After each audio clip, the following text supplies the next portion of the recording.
a notification of when a new show is released. You can also find us on major social media platforms.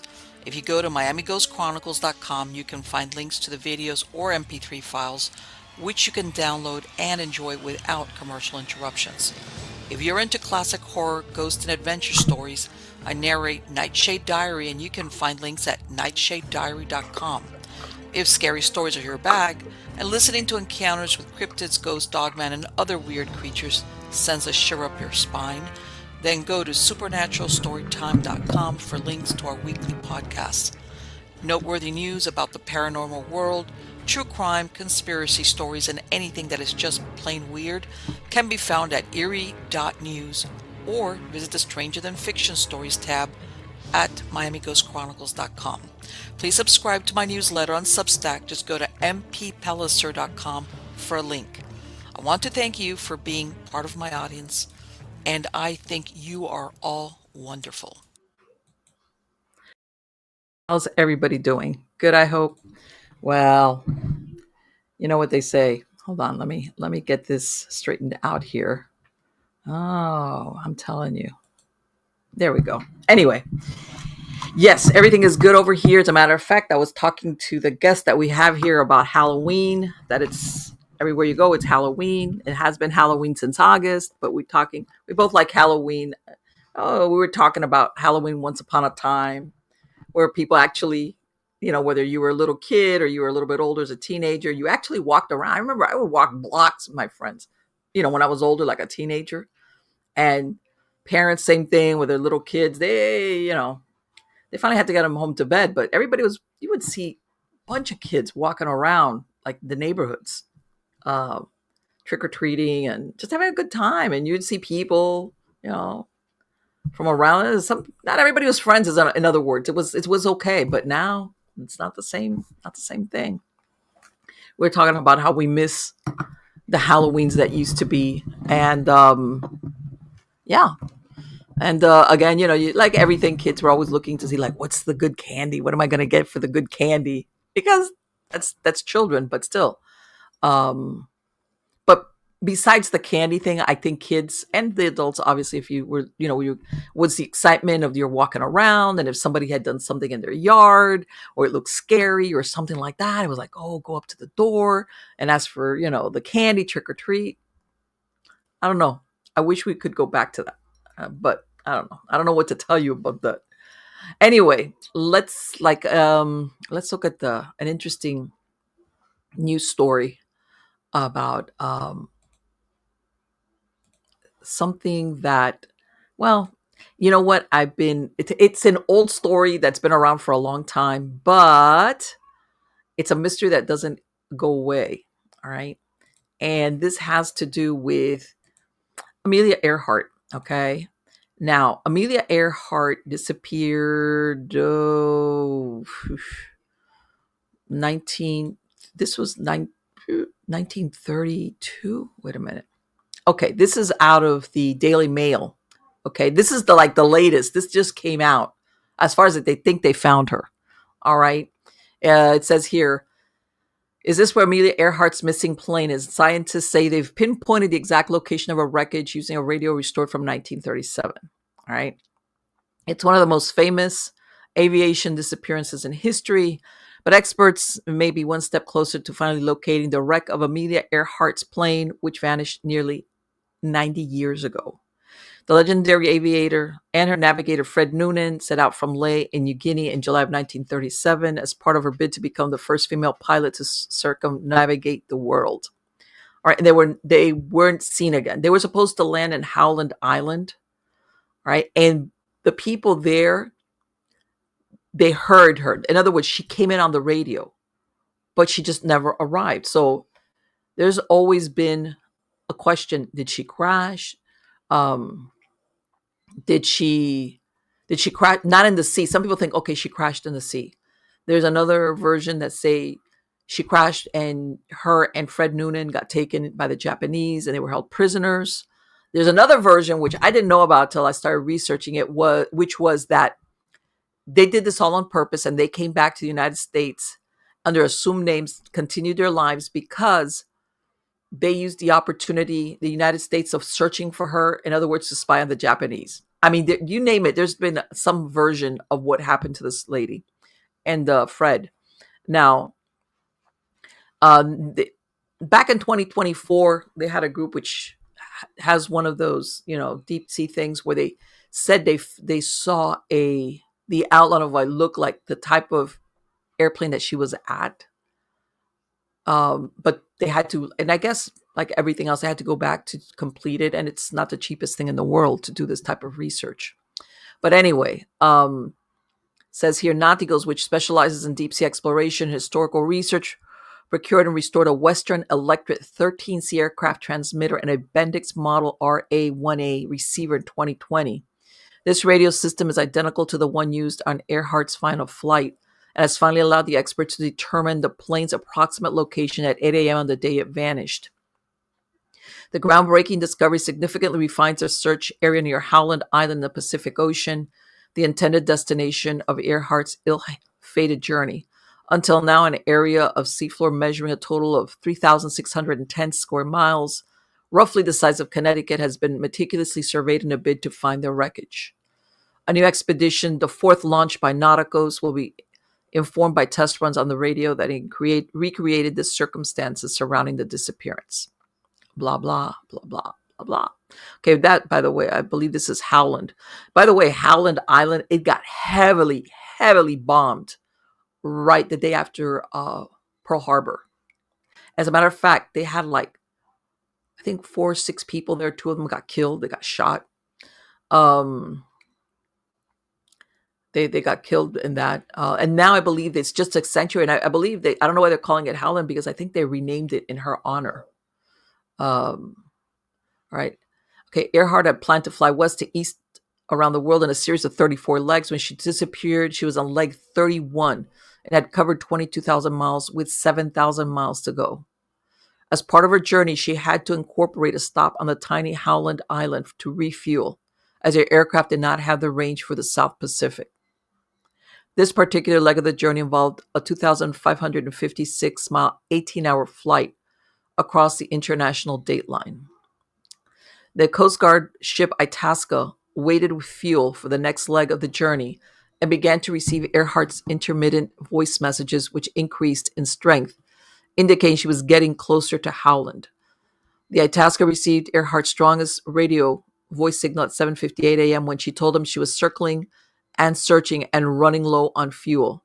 The last transmission was received at 8:43 a.m., but then nobody ever heard from her again. Now, I'm wondering if she's saying here, I'm circling. She's circling over Howland, or what is she circling? Nevertheless, private companies, individuals, and groups have continued to look for the wreckage. Okay. All right.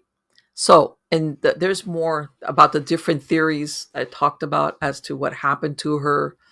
Or she crashed on an island. She got killed. There's ones that she did land on an island, got marooned, and died there. There's another one that she was taken by the Japanese. There's another one where she came back to the United States just to give an excuse for the United States to spy, which I don't know, that's a little bit far-fetched. Yeah, see, Earhart was an American spy sent to gather information on the Japanese ahead of World War II. Theory 6, Earhart and Noonan are unable to locate Howland Island and head towards their contingency plan. After a 10-hour journey back toward the location they came from, they crash in the jungle of East New Britain Island, what is now known as Papua New Guinea. It's really interesting when you look at all the theories, that are out there as to what happened to her. Okay. As a matter of fact, like in 2022, this guy was able to sell one of her caps, one of those pilot caps, for thousands of dollars. And apparently his grandmother had been at one of these things where she was at, and she took the cap off and threw it into the crowd. The guy that was with her grandmother caught it, and inside it had the inscription Amelia Earhart. His grandmother put it away so well, and like in 2020 or something like that, they found it, and he had to get it authenticated. Then he put it up for auction. It went for thousands of dollars just to be able to have like memorabilia pertaining to Amelia Earhart. So I don't know. What do you think? Do you think this lady crash landed? Did she go into the water? Um, did she go into an? By the way, there was another one. There was one of the islands where they did find some bones, but the bones don't, because she was a tall woman. She was like 5'6" or 5'7", and this guy that was with her was like 6 feet. And they found some bones, but even it was a man, smaller man. So every time they come up with human remains or bones somewhere, they look to see, if it's in that flight area, if this is them. And they haven't. That's another thing. They've not found the plane either. They haven't found the plane either. So there you go. But anyway, let's get on to the good part. The good part is who is here today at Stories of the Supernatural. He's been here before. His name is Chris Balzano. He's a writer, researcher, folklorist, and current host of the podcast Tripping on Legends. He's been documenting the unexplained since 1994 and has been a figure in the paranormal world through his books, articles, and his work as the director of Massachusetts Paranormal Crossroads and now Tripping on Legends.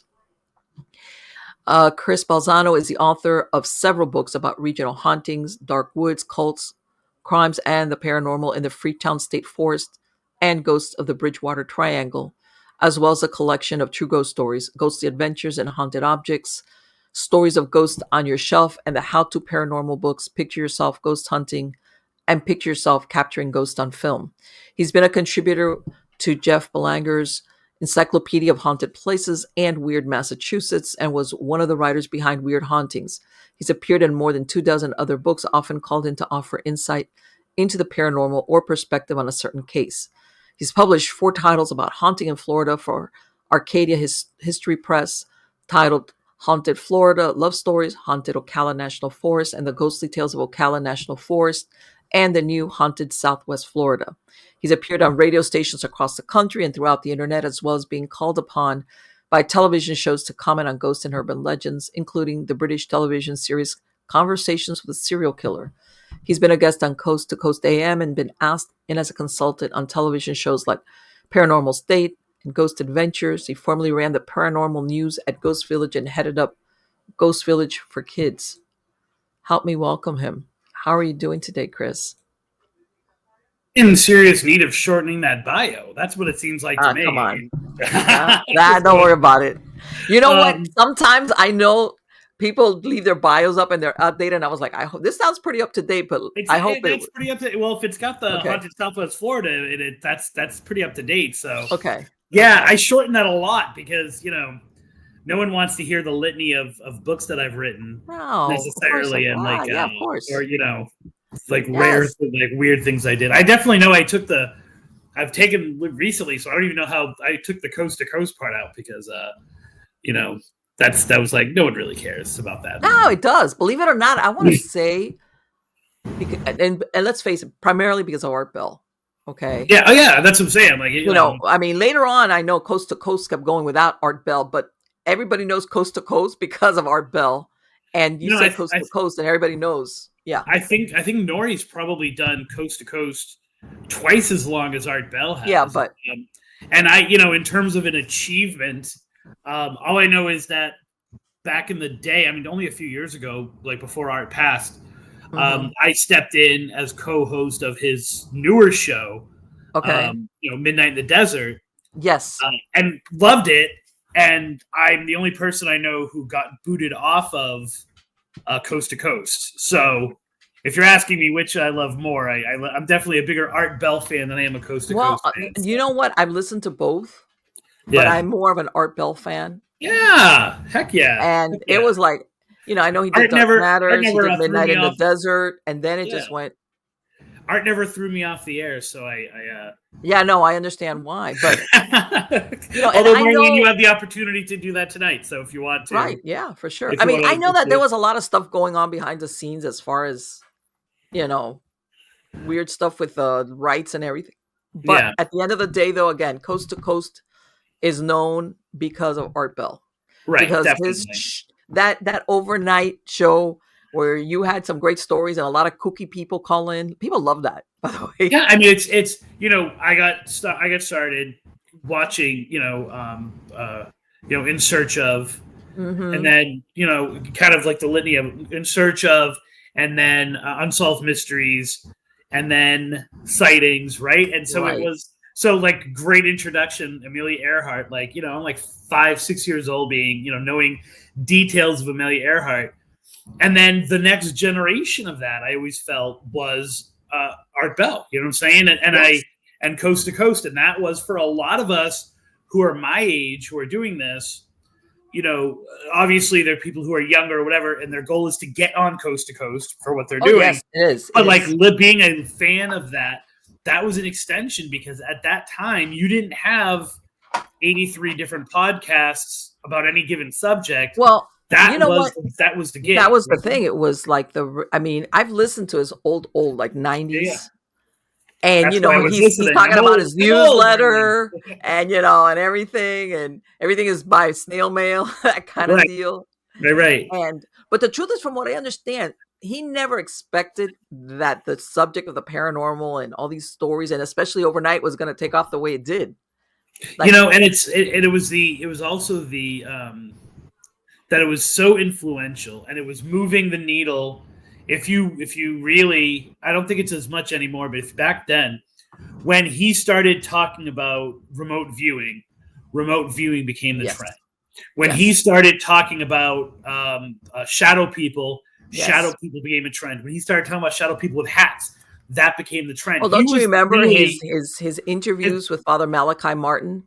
Yep. I mean, that's, and it was the other interesting part of that was, I remember in those early days of listening, and I'm listening like in, the early 90s on, the idea of EVPs.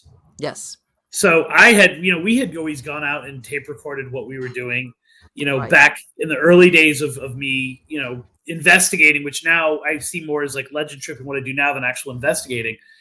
But to actually have some legitimacy to things like EVPs or to, orbs, and more importantly, because it was Art Bell, like, rods, things like that. It was, it pushed me on. So it really was. I don't know if because there's so much, I guess, just like everything, like television and versus, streaming. I don't know if there's so much out there that there's one voice that really pushes this stuff forward. Well, you know what I think? Definitely not for old people like me, but. Well, let's not go. Wait a minute. I'm older than I look. This is what I think. Hans Holzer, of course, had his books. And like you said, In Search of, and see, all these programs usually looked at historical places, the castle, the mansion, even when Hans Holzer, he did stories, he did historical locations up in like New York, Connecticut. And I think that what was really interesting about Art Bell's was that you had regular people calling in, like especially on the Ghost to Ghost one, the one he would do for Halloween. Yeah, Ghost to Ghost. When you would hear regular people calling in, telling their own firsthand accounts. This was not like some historical location, that's been there 300 years and 2 people got killed. No. These are ordinary people talking about their experiences, either one time or living in a haunted house. And I think that that's what made it so alluring, and why people just, and of course, it turned out there was a lot of night owls out there, truck drivers and people. Truck drivers. Years ago, I wrote an article that ended up getting picked up by Fate. So that's how old I'm talking about. Okay. And it was called "Does the Paranormal Need Their Landmarks?" Okay.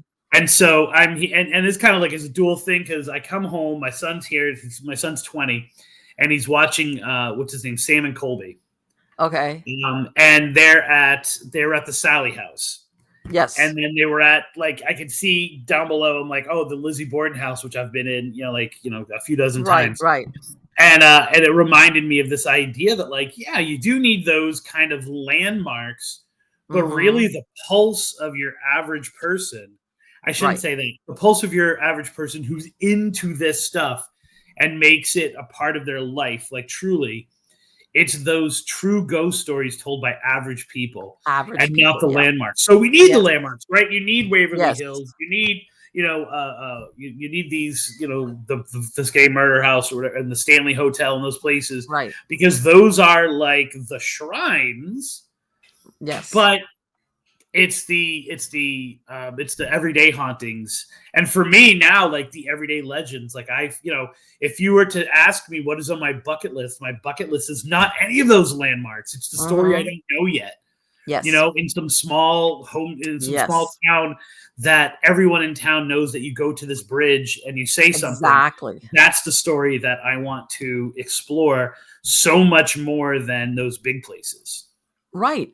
And see, and that again, that's why I'm saying I think that's why when Art Bell started doing that coast to coast, that people were listening because they love to hear these stories about I grew up in this haunted house, and like you said, in the shadow people, or I would hear this knocking, or I saw this and I saw that, and people love that because this was like not a historical place. This was like, wow, what happened to that person?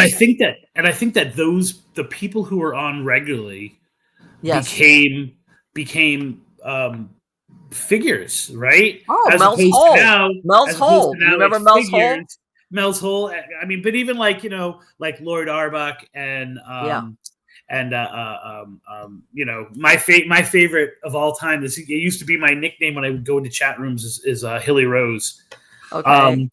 But like those people became the stars, and you were tuning in because that person was there. Whereas now it's the exact opposite. Now it's like they bring the guests in, and the guest is supposed to be the star already and promote the show. So it's just kind of a weird thing about it. But well, I don't think I've really listened to Coast to Coast. Not because I got booted off of it, but I just don't think I've listened to it in a really long time. Yeah, I remember the Smiley Face Killers like breaking on that show.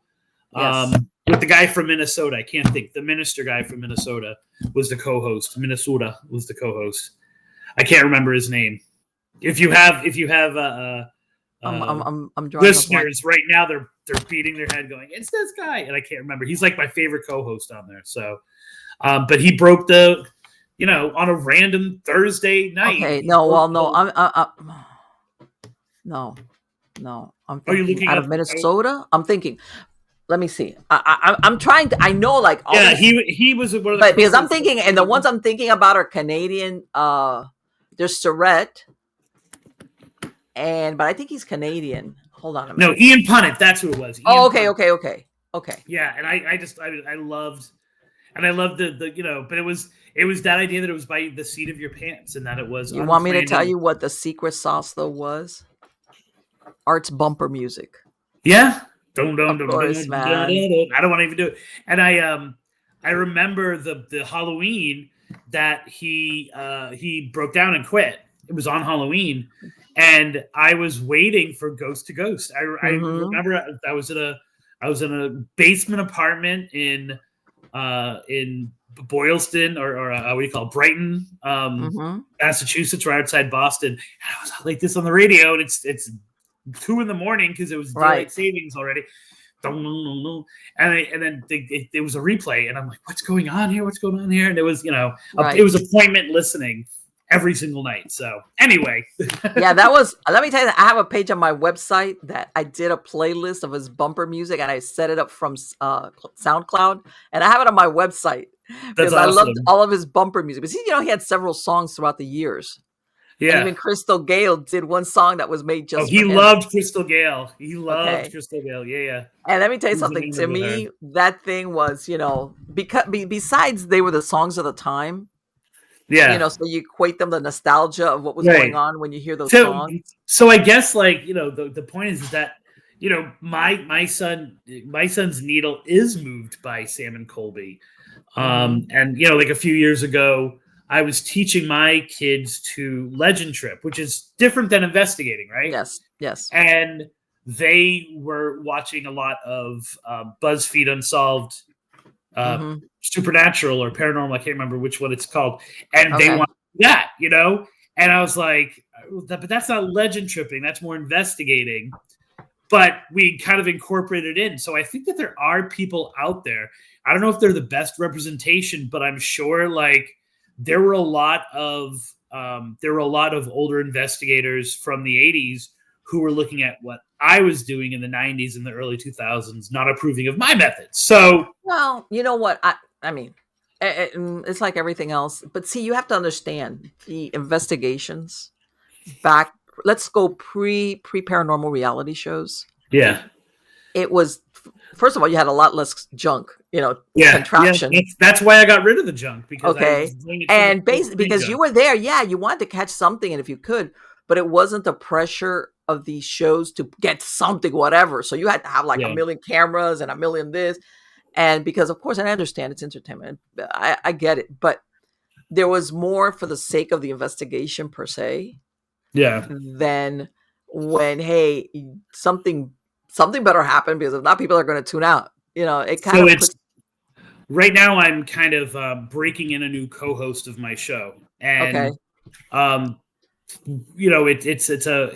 she's very much into the paranormal.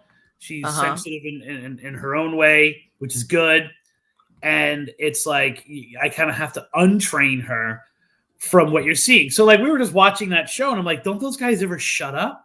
Because it's not for the evidence, right? And they were having a good time, and I was enjoying it too, right? But it was about they had to perform for the audience that was watching them, right? That's what I'm saying. And so so she just sent me a message a little bit ago. We were in Tampa for this conference, because a few of my people I knew were, part of this conference. So I'm like, you know what? Great day off, Sunday, I should say. We went up, we drove up. I wanted to surprise them, like, I'm here to support you, because, that's what writers and people should do. And so we randomly, it was really, the entire thing is not the kind of thing that you would find in a paranormal book or like a sexy thing, but we put the address in for the location, and it sent us to a cemetery. Nowhere near where we were. And so we have a saying on my show, #follow the sign. So we're like, mark it, we're coming back here right after we do it, right? Because it was totally random.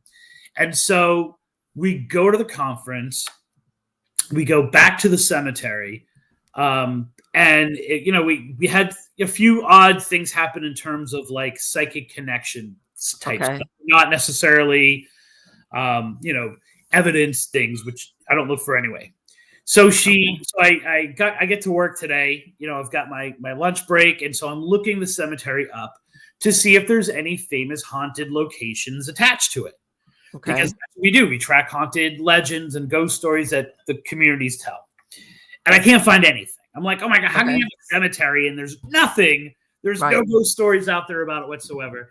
And so I say to her, I'm texting her, and I say to her, I did research for like an hour. I couldn't find any haunted legends, any ghost stories attached to this cemetery at all.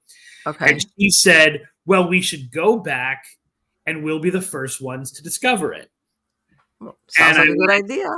Except it's the exact opposite of what I do, right? Because now she's in an investigator mode and not a legend tripper mode. And I'm like, nope. I'm like, that's not what we do. Like we follow in the footpaths or the footsteps of like people and communities. So we're not looking to be the groundbreaker who discovers a new haunting. I'm trying to tell the story of these communities through the ghost stories that they tell. Right. And so when I go to a location, I want there to be a story that's already there. I already know the story. I know the 17 different versions of it. And we are trying to experience all that equipment away, trying to experience what these communities are saying happen at these locations. So will we go back to that cemetery? No. But the day was a really fun day there. Let me ask you, how far back to the graves date? How far back are you talking? Are they burials? In that one? The earliest ones were from the late 1800s. Okay. So it wasn't an old cemetery. I mean, so there was one that's kind of like extended to it or near it.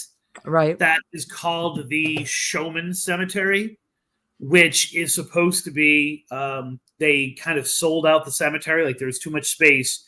And so they started having these, like, I guess, discount graves for the people who were showmen. Okay. Like from the circuses and things like that. And a lot of those graves are unmarked graves and things like that. And so is this close to Gibtown or is it close to Sarasota then? It is. It's in Tampa. So yes, which is Gibsonton is that south of Tampa. I mean, you're talking like that way is a little bit to Gibson, but it wasn't.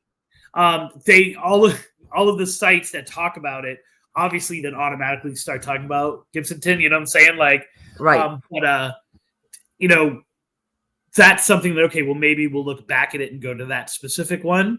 But even that, the stories were more, people say that this place is haunted. Well, that's not a haunted legend.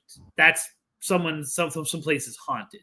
Is there a backstory? Is there a story that frequently happens? Is there something, like I was talking about, like, the bridge? Is there something where you're supposed to lay a coin on this grave and something happens? Like, those are the things that I really like to sink my teeth into a lot more, because everyone has been to St. Augustine. Like, what am I supposed to do with that? I was going to say, St. Augustine, as far as I'm concerned, and I'm a Floridian, it's a tourist trap right now.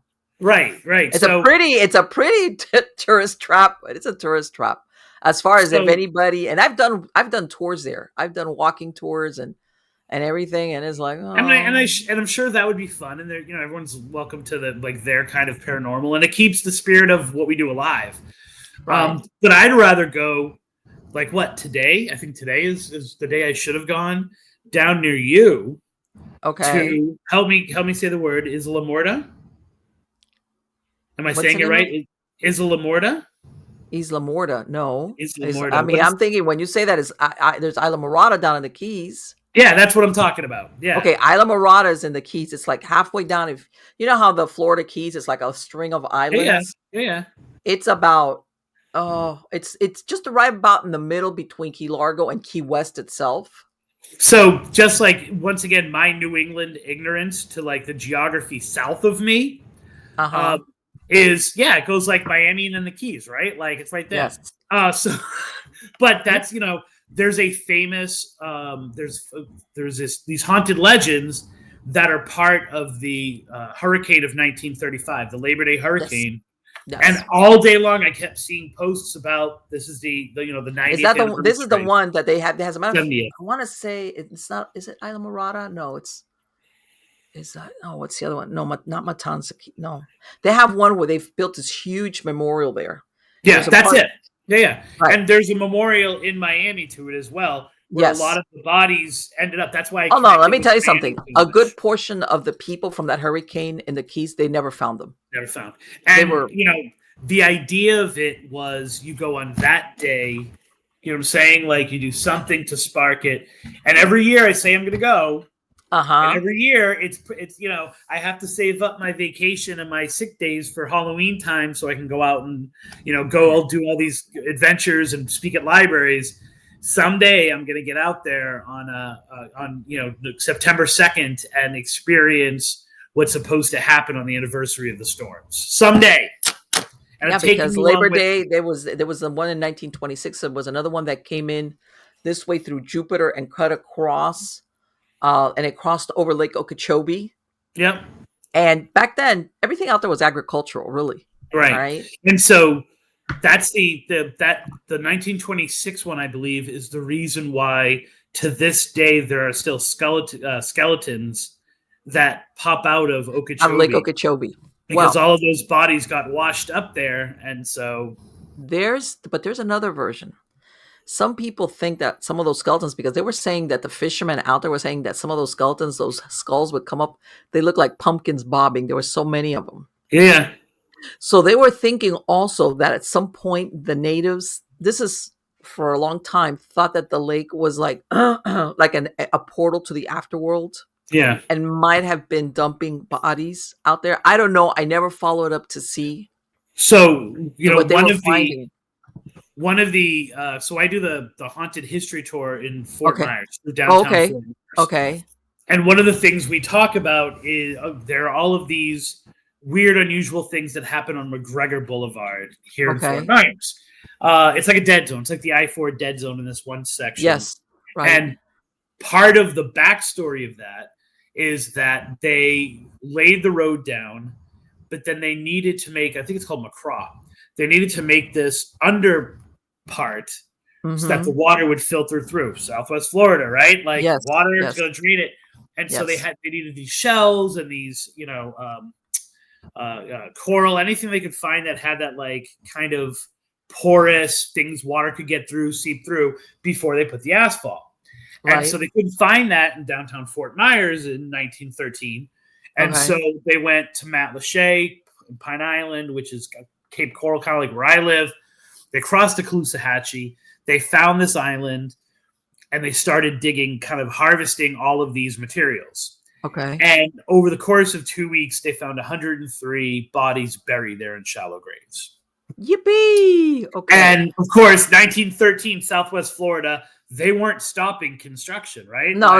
I was like, oh, that's interesting. That's interesting. So some of the bigger bones were shipped off to the Smithsonian for analysis, but a lot of them were kind of seared into the coral and the shells and stone. And so they just did a rough grind to make what they wanted and laid it down on the road. So still to this day, underneath that road, all of those moved bodies and those bones. Right. They just ground everything together. Just ground everything up and put it there. So let me ask them, did they ever find out, were these was this a native settlement? I'm glad you asked. That's where I'm going. Yes. So one of the things especially when I was writing Haunted Southwest Florida, is I wanted to discover what it was, because there's a lot of misinformation about it. Okay. And websites that kind of copied another website, and there was a game of telephone being played and details got changed. So I had to look at a lot of the original 1913, 1914 newspaper articles about it. Right. And definitely not Calusa. So the Calusa are the tribe here at that time, early times. Right. They were mound people, and there was a mound on there, and they found some of the skulls in the mound. So that was the first automatic thing. Definitely not Calusa. Smithsonian said European bones. Then the popular tale that I tell on the tour is that what would happen, and this is all true, I was able to discover kind of this, is that pirates would, you never wanted to bury, it's not like on the movies, you didn't throw bodies overboard because that would curse the water, right? And their spirits would remain on the water. And you didn't bury them now there are stories of people burying people with treasure, but that was not the practice, because then your treasure would be haunted, right? And no one wants spooky booty. So what they did is they would find these inlets like Matlacha. They would find these small islands, and they would bury their dead in shallow graves. Then they would get the word out to other pirates that they had done this, and other pirates would then start using that as a cemetery for their people, so that no one was digging where you didn't want people to be digging. Okay, I get it. You know what I'm saying? It was kind of like, here's a safe zone, here's a place where you can put it. And so and everyone goes, oh, that's a good story. And it's called Swords Point, so it makes sense that that's what it is. However, I don't feel that that's the real story. I feel the story is years and years and years of hurricanes, deaths on the water, places being washed out by other storms. That island is pretty much a trash collector, right? Yes. And so bodies, just like we were talking about Okeechobee, on the shore, bodies get washed up, and then years of sand and soot and all this kind of stuff over them makes it seem as if they're in shallow graves, when really it's just that a dead body washed up, or bones washed up, and the sand kind of went on top of them. And, one of the things I don't get into too much on the tour or in the new book is the idea that right there, if you enter that Swords Point from a different angle, we have the Calusa lights, which are these ghost lights that fly through the air almost every single night, more in summer than in winter. Okay. But if you track where the lights actually are flying over, they're flying over Swords Point. So even though their backstory is that it's Calusa, and the Calusa that were killed in the battle that happened there, they're actually over there where Swords Point is. And so, it's all of these interesting kind of ideas having to do with that. You know what? Another thing, sometimes people don't realize back then, there would be big outbreaks of fever, of different types of fevers. And sometimes they would throw it. There was a ship or stuff. They would just throw bodies because they were so afraid of contagion. Right. But normally, under other circumstances, people that were sick or had died, they would bury them.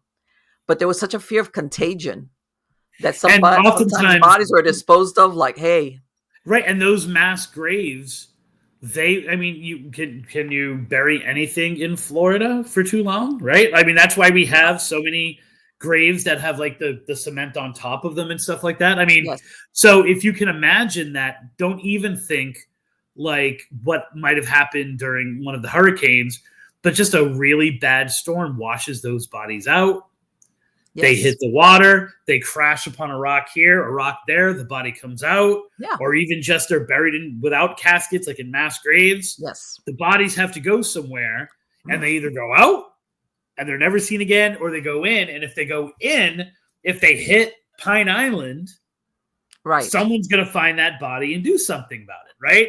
If it hits Matlacha, someone's going to, if it pulls up on the shores of, on the other shore of the Caloosahatchee, to Fort Myers, they're going to find a body and they're going to give it a proper burial or whatever. This little island, no one's out there checking it for bodies, and we don't know how long those bodies were there. So it's very easy. It's the creepier version of it. Right. And it's the one that's like, can you tell this on a tour to people who want to have like a good time with ghosts? But it's probably the more accurate way. The more accurate historically. Yeah. I mean, the pirate thing makes sense, and it totally fits in with, burial practices of pirates at the time. But I tend to think more that it was these bodies, especially after having done an entire episode of my show on the bodies in Okeechobee, and then the bodies, in some other places that's very similar. There's another thing, because on the East Coast, when Flagler was building the railroads, he took it all the way into the Florida Keys, right? Yeah. Which it was one of the hurricanes. It was the hurricane it was the Labor Day hurricane of 35. Right. It was like that thing, like put as a matter of fact, Florida into an earlier depression, like than the 1929 market crash. But anyway, they would have people show up from all over the country just to work on these places. Right. All right. And people don't understand. Usually, let's say if you would go now, let's say to Miami, they had a Miami cemetery, but back then it's not like now. You had to walk, So they had these workers out there that sometimes would die from an accident or just die. Yeah. So a lot of times in some cases, they do what they call unofficial cemeteries, which is, if nobody claimed, hey, send my brother's ship his body back to Massachusetts and we'll pay for it. This is not like now. The Miami, the main cemetery, the official cemetery was like way out there. Yeah. So we're talking horse and buggy time, The majority sometimes they would just bury people, even without, like you said, especially without even benefit of a coffin, just doing a winding sheet. Yeah. Because So that specific storm, the WPA had just started up. Right. Mm-hmm. And so a lot of the people who were working on that railroad were sent down by Roosevelt. Yes. Unofficial, like it wasn't, there wasn't necessarily documentation of it. It was all of these veterans who were coming back, were now part of the WPA. Right. And they were working on that thing. And so when the really crazy thing is, the guy came through, and he was on the train, and he's like, I'm going to save as many people as I can. And I can't remember the details. It's been a while since I've done the show. But let's say he had like 5 carts. Okay. He started loading people up. He lost almost all of them. And then the bridge, which the remains of the bridge are still there. This part of the bridge. Yes. Mm-hmm. The front part fell. And so he had to jack it in reverse. And he only was, and so as he's doing that, the freight cars that are full of these workers and locals are falling into the water right there. I'll tell you something. Have you seen how narrow those tracks are? Yeah, I mean, and this dude's going in reverse in the middle of a freaking That's incredible. Right. Yes. The people he was able to save, there is a memorial to him, I think in Miami, of him having saved the amount of people that he saved, because it was not as if he's like, okay, we've got a train route today. He literally was like, someone needs to go down there in the middle of this hurricane and save these people. Yeah. And he volunteered to go do it. And out of the however many carts he had, he only, I believe, was able to save like one, train car full of people. And it was absolutely horrific. And so a lot of those bodies, they went into the water inside of a train car that was open. So they're all the bodies. And so, there's a lot of different ghostly legends that are attached to that place. And then they started finding the bodies, just like you're saying, they were finding the bodies, and they had to, I want to say it's someplace called Boho or Bajo. Bahia Honda. What'd you say? It's Bahia Honda. It's basically it translates from Spanish into deep bay. Yeah, but there's a it's an island now, and now but they have, as a matter of fact, they have the remnants of the old, real, like you say, you look at that, it's like real narrow. Even Bahia Honda, that's the one that you're talking about. Yeah. Okay. And people don't understand that the current that goes between those bridges between the islands. Have you ever been there and seen how swift that current is? I've never gone on the 7 Mile Bridge. I've only done the Key West Express. But if you go, even if you go down, that stretch, eventually you go over the 7 Mile Bridge, but there's like Channel 2, Channel 5, there's some more stretch. But if you ever look, and then the reason I know is because I fished off these bridges. Even though the water is not deep per se, it's not, the current is very, very swift. Yeah, really swift. Like, in other words, what you're saying is anybody goes in that water in the middle of a hurricane. In the middle of the hurricane, they went out. Yeah. They end up somewhere in the Gulf. Okay.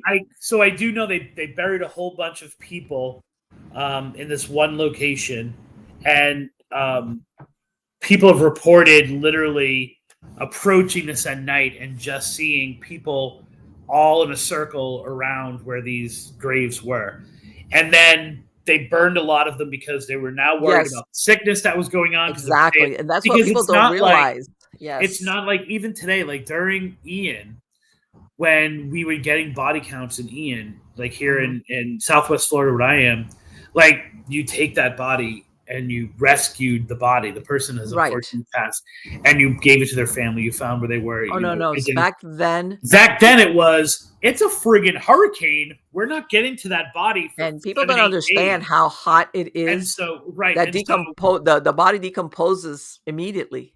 Right, and it's September, here, Miami was probably even a little bit more. It was 93 degrees. Yeah, of course it was. Yes. So once that rain stops, and now you're dealing with the heat, they had to burn the bodies, but I do know a lot of them made it to one of the cemeteries actually in where there's the memorial you're talking about. Right, and a lot of times also what they do is those mass graves, that they would just put the body that they did, and honestly, they really didn't know who was who anymore.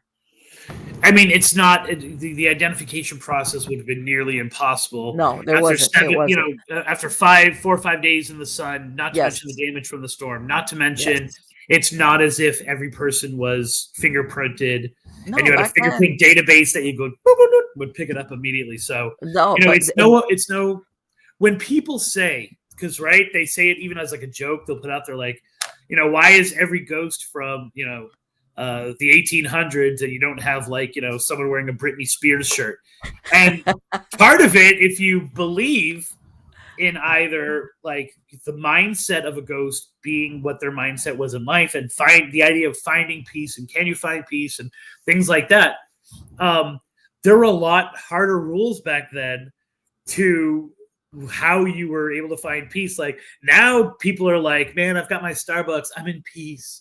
But there were, especially in like the Civil War era and like the late 1800s with the rise of spiritualism, there was something known as the good death. And a lot of Americans, even if they weren't spiritualists, believed in this idea of a good death, which is a lot of where we get our ideas now. Things like passing the last word of wisdom onto your onto your family, and saying goodbye and things like that. So if you were in that situation and there was no way your body was going to be identified and there's no way, you didn't have an opportunity for a good goodbye. So those are the kind of ghosts that would be able to find some kind of peace, some kind of rest, some kind of equilibrium in the afterlife, as opposed to someone who dies today.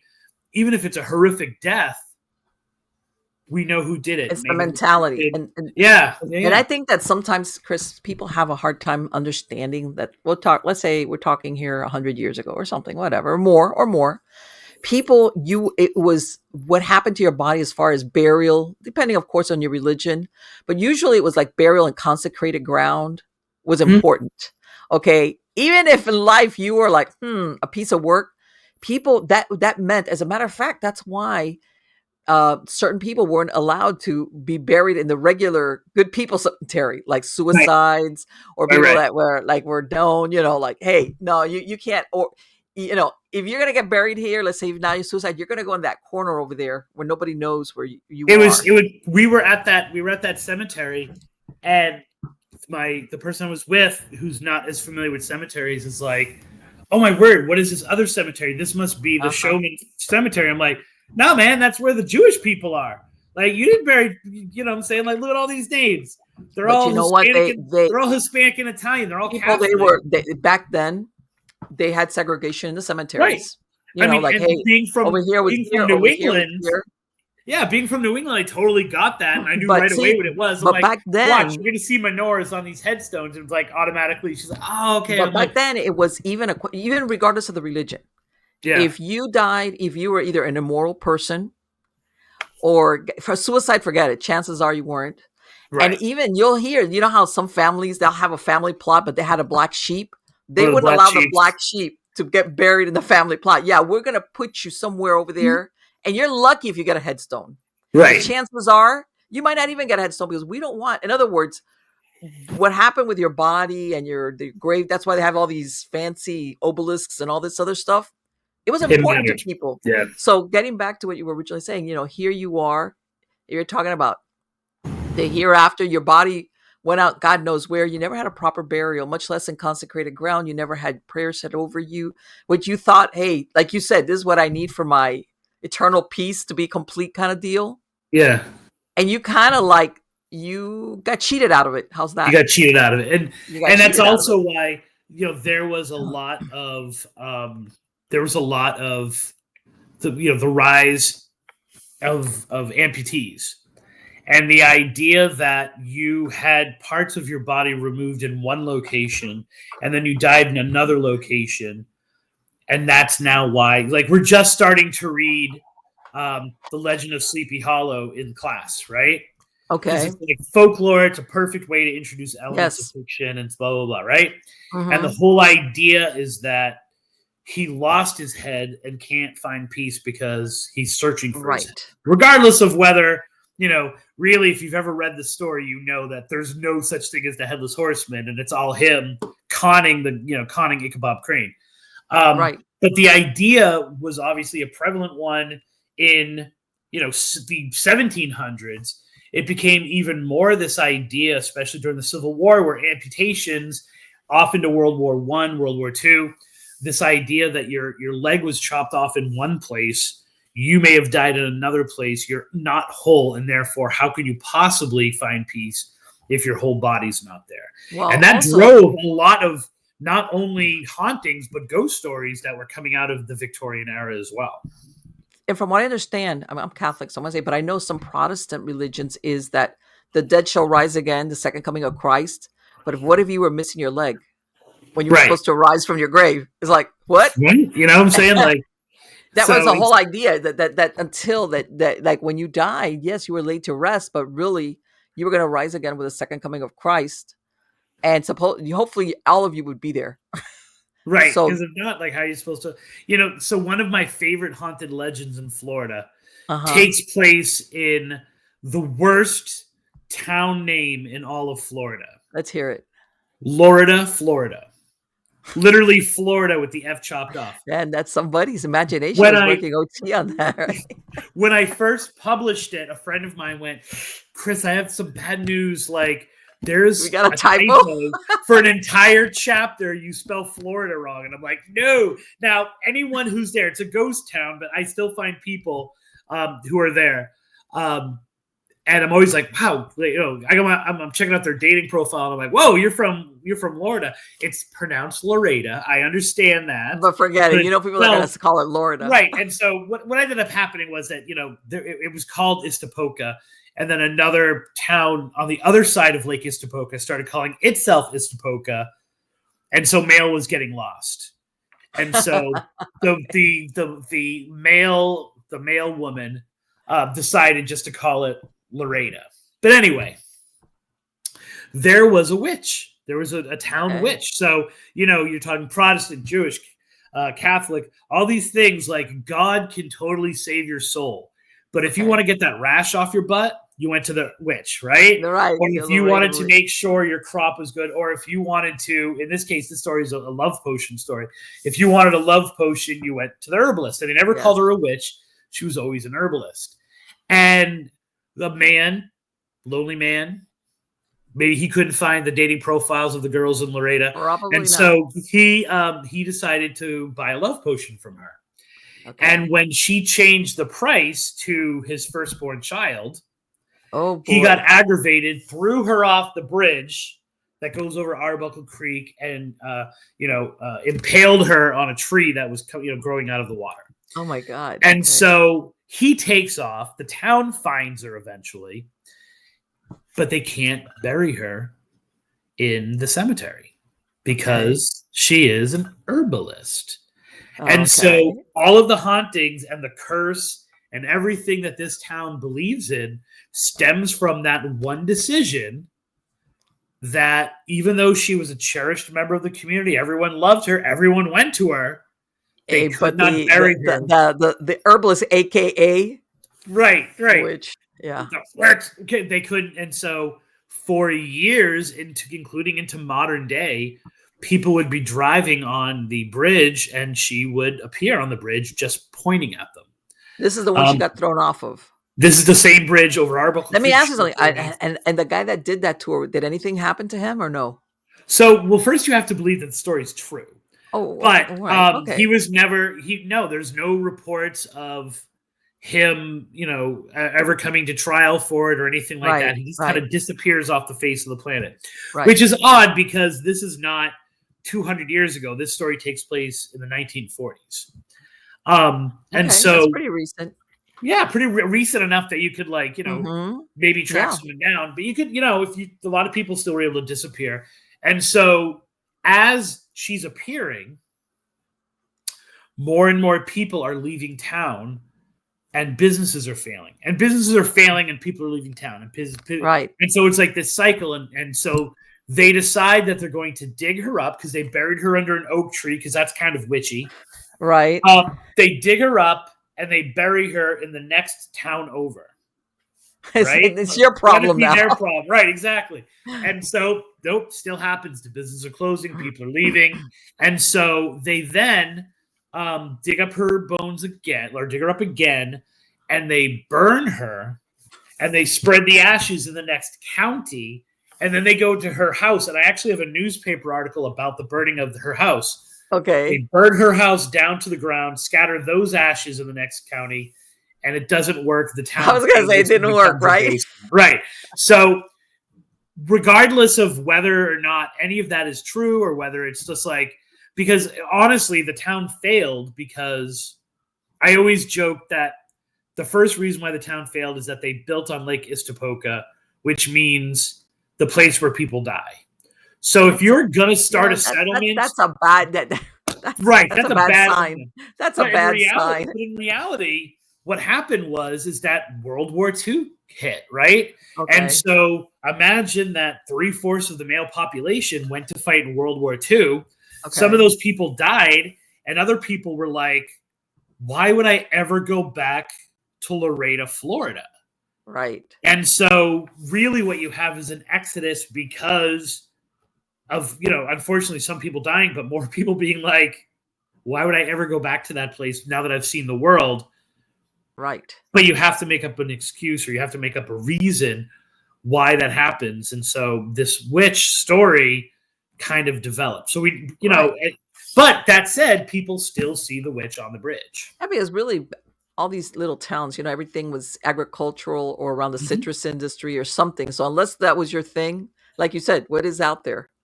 Really? Yeah, I always say when people say Central Florida, they think Orlando, right? And they think Tampa, and they think it this way. I always think of Central Florida as this way.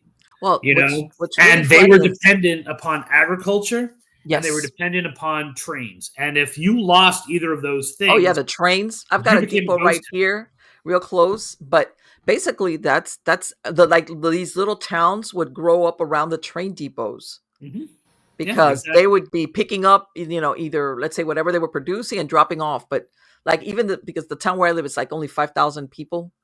Mm-hmm. And even the older buildings are clustered right around, which why we still have a train around the train depot area. This was where everybody would pick up, drop off. The community, was centered, the churches, everything. And of course, within walking distance. But you know what? One thing, that's like you said, in that train track goes right down, angles across through the state. Yeah, and it's you had the alkaline on one side, and then you had Flagos on the other side, and then they would go like this, and it was you can track like the alkaline. I could write a book just on like the path of the alkaline, and a really good example of that is like now that I've got the Southwest Florida, I'm going back to my love, which is this book that I've been working on for years, and I'm taking my time. No publisher, as of yet. Because like I want it to be done this way, and then who will accept it? And it's like one ghost story. And to tell that ghost story, you have to tell a whole bunch of other ghost stories. Okay. And it's really about this town called Pemberton Ferry. Okay. Which pretty much fell off the face of the map around 1945. Okay. And yet no one remembers this town. So you have people that I've talked to who were born in Pemberton Ferry. Mm-hmm. And are still alive now, who don't remember having lived in Pemberton Ferry. Are you right? Serious? Like that's how crazy it is, right? And one of the major differences is I don't know if you've ever heard of the town of Brooksville. Yes, of course. Brooksville is the city, is the sister city. Really? Right? So Pemberton Ferry was the successful train town. Brooksville took their model, and they're just separated by a river. Okay. Different counties, but they're separated by a river. Yes. Brooksville succeeds. Pemberton Ferry fails. It's taken over by the government. And that's so weird because they're right next to each other. And we're like, why does and Pemberton Ferry was the more successful town. And the interesting part is that, now that is all these other different towns, Hog Island and Bushnell and all these places. Yes. That people know of, kind of sometimes in Sumner County, and then Marion Hernandez and Hernando counties on the other side. Right. Brooksville is considered like this quaint little, really haunted town, and it's got the May Stringer House, which everyone puts on the list of most haunted places, and it's got these beautiful hanging trees. Like, let's celebrate like where we hung people from, and people openly talk about the ghosts there. And yet, right across the Withlacoochee, they don't talk about the ghosts at all. Like they literally, I was talking to a cop. I went to Hog Island. It's the very first time I heard this story, and I'm talking to a cop, park ranger, and he's talking to me, and he's like, and I'm like, have you ever heard this story? And he's like, no, I've never heard the story of the witch that you're telling me, and blah blah blah blah. It doesn't exist. We don't believe in that kind of stuff here. Like talk to me for a good 5 minutes about why me pursuing the story of a ghost witch in this town is weird. And as he's leaving, he turned around and he said, oh, I wish my grandmother was still around. She maybe could tell you some things. She was a white witch who spent her entire life battling some really weird, dark things in this town. Have a good day. Like, hey. And like took off. And I'm like, you literally just contradicted everything. Right, exactly. Here but you are. They don't talk about their ghosts on that side of the river. Yeah. Yeah. Like whoever knows about it, but don't share. Exactly. So it's taken a while for me to crack some of these eggs of what's going on there. And it really is the kind of story where it really tells the history of Florida. It tells the history of these two communities, but also how we develop and use ghost stories and haunted legends to protect us from things and to explain things. And so that's why it's been a project that I've taken very slowly and meticulously.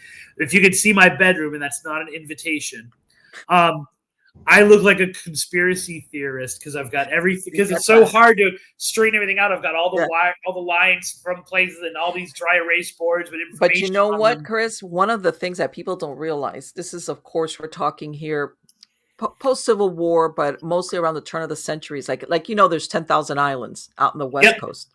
Yeah. Out there, the law was so far removed. Like in other words, your nearest lawman was like 3 days ride. That you would end up having a lot of outlaws and people undesirables go down there because they knew, first of all, if they were wanted, let's say in Nebraska or Colorado or wherever, or Texas, they would go down there and set up a new life because the law remember, this is full of mosquitoes, and it's like on the other edge of the Everglades. It's the west end of the Everglades. So you had a lot of outlaws, and you know what outlaws usually do? They and people end up getting killed. Yeah. And stuff like that. I literally wrote last night, the last thing I always do is the introduction of my books. Right. And so this is a book for 8 to 12-year-olds. So you kind of have to Right. And so I'm writing my introduction, and I said Florida was the place for people who didn't want to be found. Like I said it more, right. I was saying like what Florida actually was. We think it's this paradise. It's a place for like people who didn't want to be found and people who no one wanted in other communities. Like right, exactly. Yes, we think of once again. We think of Florida as all around the coast. Yes, and then that fun little place in the middle with Mickey. But that's like so little of what Florida is. Florida is really all of those towns that are just off the coast. Yes, that. You drive through, like if you drive through 17301, like those are even Tamiami Trail. Yes, of course. Those are 41. Those are all the backbone of haunted legends in this state. Yes, right. And they built that Tamiami Trail. Stay off 95. Let me tell you something. You know that Tamiami Trail, especially like west of Miami, because again, they're like because people don't understand in Miami, for example. Miami went dry before Prohibition 6 years before. Yeah. So by the time Prohibition, so in other words, they already had the crime and the moonshine and the rum runners and the people coming off from Bimini dropping off, you know, which my saying is that basically that spawns a lot of crime. So you had a lot of murders and weird going on way before, because you always think of Al Capone and Prohibition. In Miami, lots of, because this was a county thing, they already had this organized, well, not really organized crime as the way we see it, but a lot of crime going on because it was a dry county. So you had a lot of stuff like when you go on, like you said, 41 Tamiami Trail. Yeah. Going out because they built it basically. And wait, and where does that lead? That leads to Fort Myers, where I am. Fort Myers, right? Exactly. It goes through Port Charlotte. It basically 41 mimics the Alkaline train line. Yes. And all of those stories, and these are coastal places like Fort Myers and Punta Gorda and Port Charlotte. Yes. All of their stories, when you start getting into it, are all like, oh, wait a minute, Cuba, Miami. Yes, they had a lot of stuff going DNA on. Them, So. Let me tell you something. This being a peninsula, the state being a peninsula and the coast and inland, and that in and of itself. But I want to ask you, because believe it or not, I had not heard of this till not too long ago. The Tampa Triangle. Do you have any? Yeah. What's going on with the Tampa Triangle? That's so funny. Like someone yesterday, what's his name? Joshua Ginsberg, who's a paranormal author. If you haven't had him on your show, you should get him on. He was asking me the same thing. He was like, wait a minute, you write a lot about the Tampa Triangle, right? And so it is essentially, now my Tampa Triangle is a little bit different. Okay. But the area of like, if you think of, where Tampa is. Yes. And you kind of extend it out into the ocean. Okay. And you include the areas of like Tampa, Safety Harbor, Palm Harbor, obviously St. Pete. Yes. There is so much paranormal activity. Really? My first few years of doing Tripping on Legends, I had to cross that friggin' Skyway Bridge way too many times because everything we were tracking was in that area. Yes. But then it's also crazy with Egmont Key. It's crazy with UFO sightings and things like that. Okay. So it is its own version. It doesn't have the disappearances, but it is its own version of the Bermuda Triangle, only on the other coast. Is it as extreme? No, but the phrase Tampa Triangle sounds really cool. But it's really much more of like a land-based, tons of hauntings going on in that area. Because I've heard also that there's like ghost sightings of ghost cars on the bridge itself, and so when we, yes, the ghost cars, but more suicides and people dying off the bridge. So when we went to probably one of my favorite legend trips of all time in terms of like actually being out in the field, we went to Fort DeSoto. Okay. Which is got to be like, if you can imagine, the fort that time forgot. Like, it never was. I always call it Fort Inconsequential. Like, it never did anything interesting, but it has all these really good ghost stories. And back in the day, because of where it was, it used to be a deterrent. It used to be like, hey, if you don't do what you're supposed to do, we're going to send you to Fort DeSoto. Like, that's how bad it is. And now it also fits in with my whole idea that the whole area and the whole Gulf Coast is cursed by Hernando de Soto, the conquistador, right, who ravaged Florida, and then was the first European to see the Mississippi. So it's got the name attached to it too, right? Right. So there is, so we're at Fort DeSoto, and when you're near the old hospital, which is just ruins now, and you're looking out to the Tampa Bay, right, you see the Skyline Bridge in the distance. That's on your left. And people report seeing people jumping from the bridge. Wow. But then also bodies coming up from the water screaming and things like that. And so as we're at this extremely haunted location and we've got these binoculars, we are literally seeing specters falling and jumping from the bridge and disappearing before they hit the water. In the daylight, I'm talking about. Really? Like, we're like, did we just see that person? There was literally just a person there, and now that person's not there. Like, we were watching this from Fort DeSoto. And so, in broad daylight. Broad daylight. Right on the water. And it was like, I mean, that has got to be one of the single most haunted locations in Florida. Because it's just a variety of the hauntings that happen there. They've got stuff that backs it up. There's a flirtatious ghost fisherman who tries to hit on girls that are fishing by themselves. Are you serious? And he'll approach them. Right? It's the ultimate form of ghosting, right? Because then he disappears. Yeah, that's great. And so, like, the joke is built in. It's not even like that was such an easy joke to make. But what happens is that so we think, a lot of people think it's the ghost of Dalton Gray, who was a fisherman there, who also worked at like the bait shop that's by the docks, and he loved to fish. He actually didn't get killed anywhere near there. I'm pretty sure he got killed in Jacksonville, but somewhere else. In a like violent murder. I think he was killed by his father, shot in the head, that stuff. Well, when we called, so we went out there, we did a whole amazing legend trip there. When we called afterwards, the bait shop, and said, hi, I have a really weird question. Did a guy named Dalton Gray ever work there? The younger woman who was on the phone with me said, I'm supposed to say no. Not no. Not, I don't know what you're talking about, but I'm supposed to say no.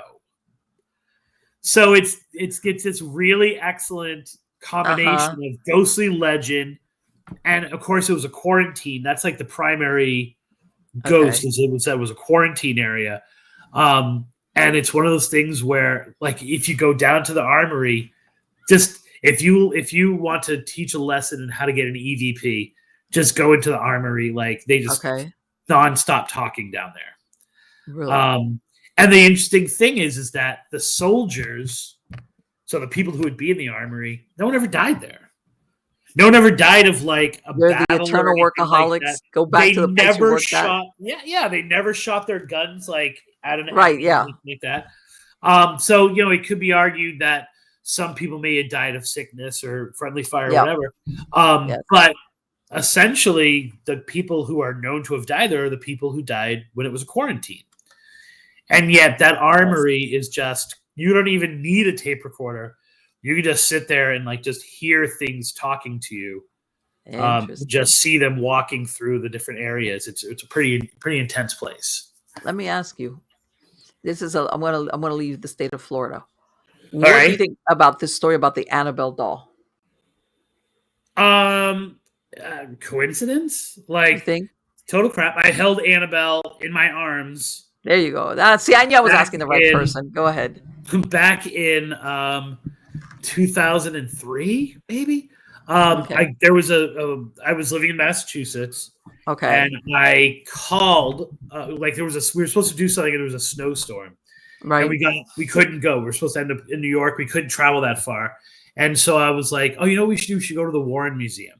Okay. And so I called up. Lorraine picked up. Lorraine's like, oh, yeah, you're the guy from Mass Crossroads.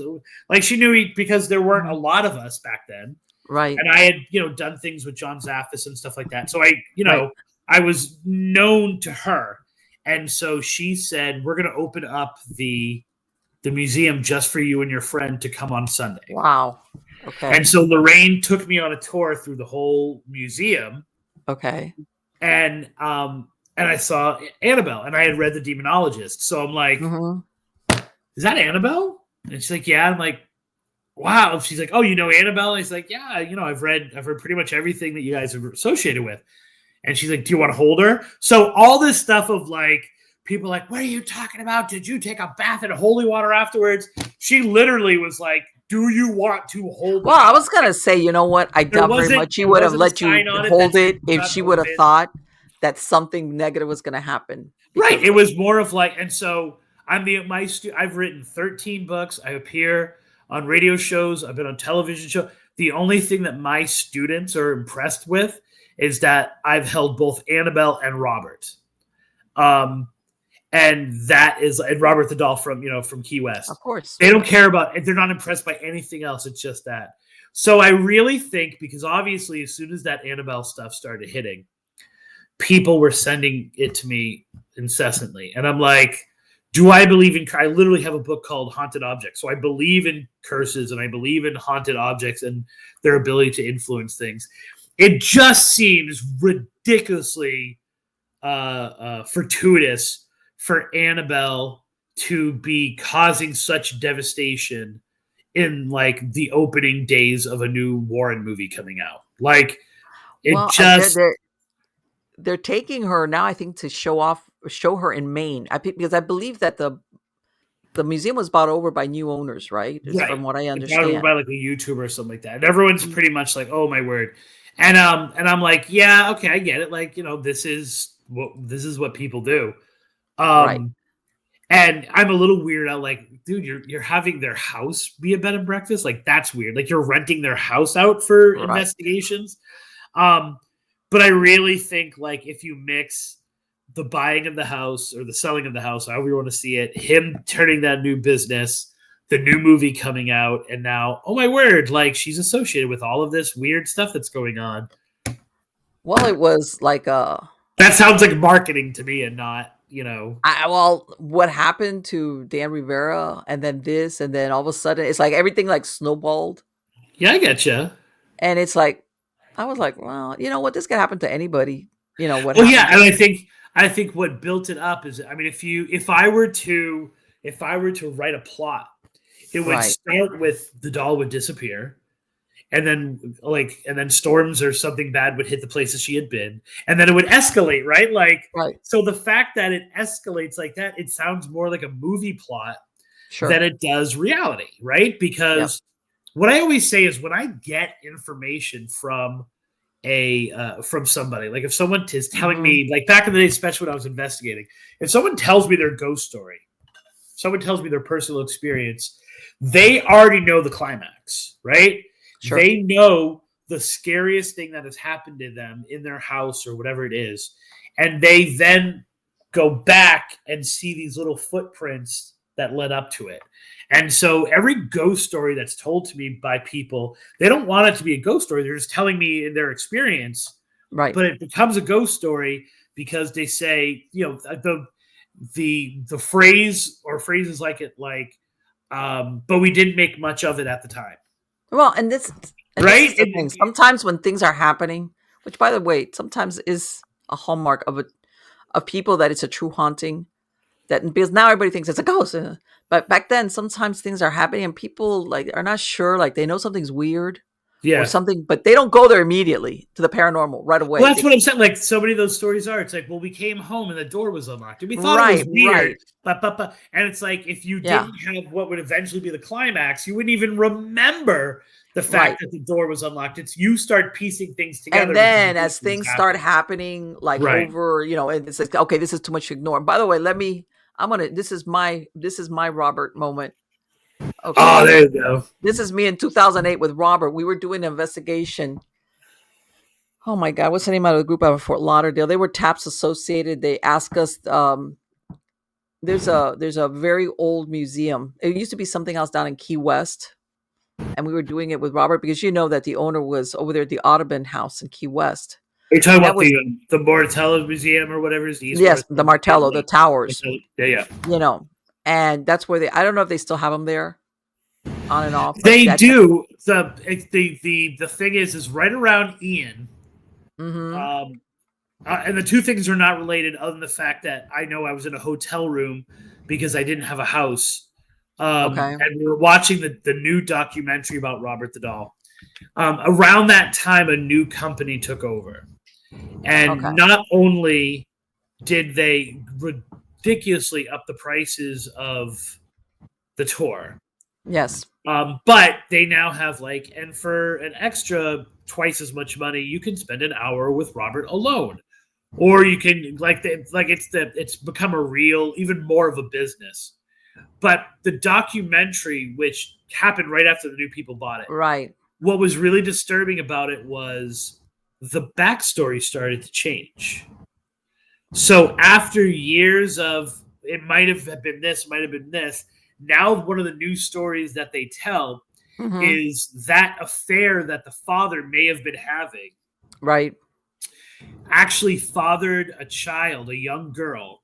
Really? And the young girl died of yellow fever because the father wouldn't acknowledge that he had slept with the housekeeper and that this was his child.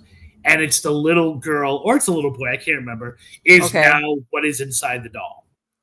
Which I'm like, dude, I've been studying Robert for 20 years. I ain't never heard that. Well, so not too long ago, I'm racking my brain who I spoke to that told me that they had x-rayed or scanned. I don't know what they used, Robert, and they have found bones in them. Like, in other words, how the original story was that the servant, which was an islander, had supposedly fashioned the doll for the young, when he was young, and that who was it? Oh, Marlene. God, this was not too long ago. Who was saying that they had scanned it and they had found some type of that's awesome. Hex work or something in there. That's awesome. And I was like, what? I go, yeah. I mean, the story goes that the grandfather brought it back from Europe. But that's no fun. Haunted grandpas are no fun. And so the going story was either she had been treated really poorly, had been a bit of voodoo priestess and had cursed the doll, or, and this is kind of where the extension happens, she had been having an affair with the father and he broke it off, and so she cursed the doll to get back at him.